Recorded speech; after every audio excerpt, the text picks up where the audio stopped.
Ejacular todo dia, seja com masturbação, relação sexual, é benéfico para a sua saúde sexual? É bom ou é ruim?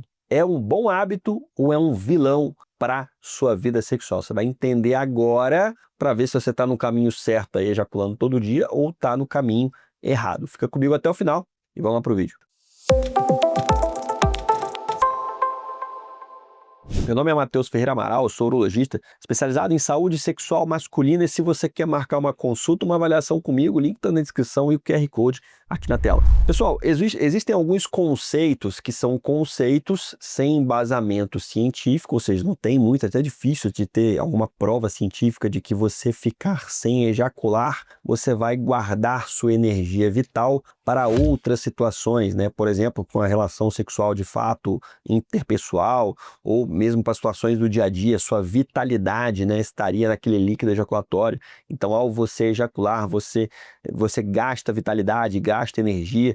Tem muitas teorias em cima disso e eu respeito o que acredito. Eu já falei isso em outros vídeos aqui, o cara aqui embaixo veio me criticar e tal.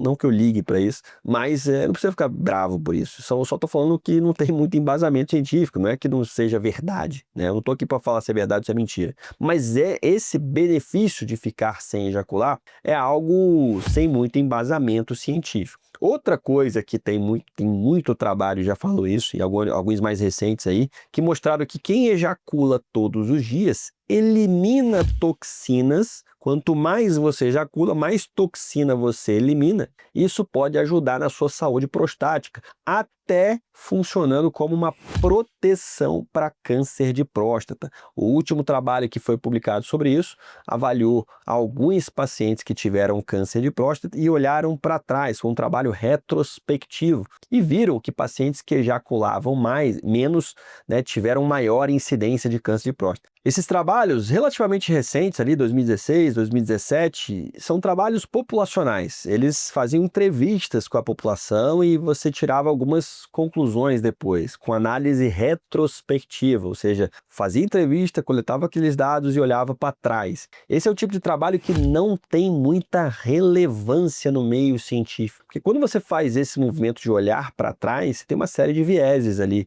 memória do paciente, você tem que confiar na informação daquele cara ali. Será que ele está falando uma coisa que é relevante ou não? Fato é que esses trabalhos mostraram que pacientes que ejaculavam mais de 21 vezes por mês tiveram menor incidência de câncer de próstata. São trabalhos interessantes e sempre que saem gera muita discussão, muita gente fala sobre eles, mas basicamente, só para você ter uma ideia, não tem nenhuma recomendação de nenhuma sociedade brasileira, americana, europeia de urologia que faça esse tipo de recomendação. Olha, ejacule mais que você vai ter menos câncer de próstata. Na minha opinião, não existe essa proteção para câncer de próstata. Acho que uma coisa muito mais, uma associação que a gente gosta de fazer quando a gente faz perguntas, né? Esse tipo de trabalho é um trabalho que ele promove nosso racional ali, várias associações que muitas vezes não são reais. Você vai ver ali que, você vai entrevistar, viu que a maioria dos homens que tiveram câncer de próstata eram casados. Aí você vai, não, se você casar, você tem mais chance de ter câncer de próstata. É uma associação boba,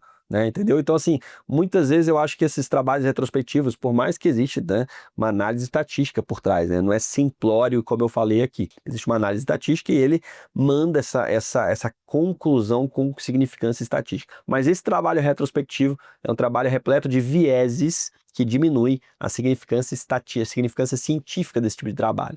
Portanto, eu, particularmente, não vejo vantagem para a próstata em relação a ejacular mais vezes. Agora, o que eu sei, e isso tem muito trabalho científico mostrando, é que você ter uma compulsão por masturbação, você aumentar muito, infelizmente a gente não tem um corte para isso, você associar masturbação com pornografia, é uma coisa ruim, deletéria para você. Tem trabalhos já de neuroimagem, de liberação de dopamina na atividade pornográfica, que isso desestimula você a ter as relações interpessoais, você desestimula você a ter, muitas vezes, encontros sociais, porque você está viciado compulsivamente em pornografia, em masturbação. Então, isso eu acho que é o que está mais sedimentado. O consumo de pornografia é sedimentado como algo deletério para sua cabeça. A masturbação tem algumas vantagens, né, em liberação de hormônios, de endorfina, de desestressar, mas também, se for uma coisa compulsória, passa do limite, e aí você passa a experimentar o lado negativo da masturbação em excesso, o afastamento social. Muitas vezes você não consegue ejacular numa penetração, né, porque você está acostumado com a força e a pressão da masturbação. Então você muitas vezes, ou então você fica idealizando tanto o encontro interpessoal que você não consegue ejacular. Então a masturbação em excesso, e esse excesso infelizmente não tem um número mágico, você tem algumas percepções que você percebe que está em excesso, paciente que se sente mal depois da masturbação, paciente que se masturba em locais inadequados, como num casamento, numa academia, paciente que passa horas do seu dia se masturbando, paciente que prefere se masturbar do que ter uma relação interpessoal. Então você vê que passou do ponto, passou do nível de saudável. Eu vou deixar aqui para vocês um vídeo que eu falo sobre o que acontece se você parar de se masturbar. Vou deixar o link aqui na descrição e até a próxima.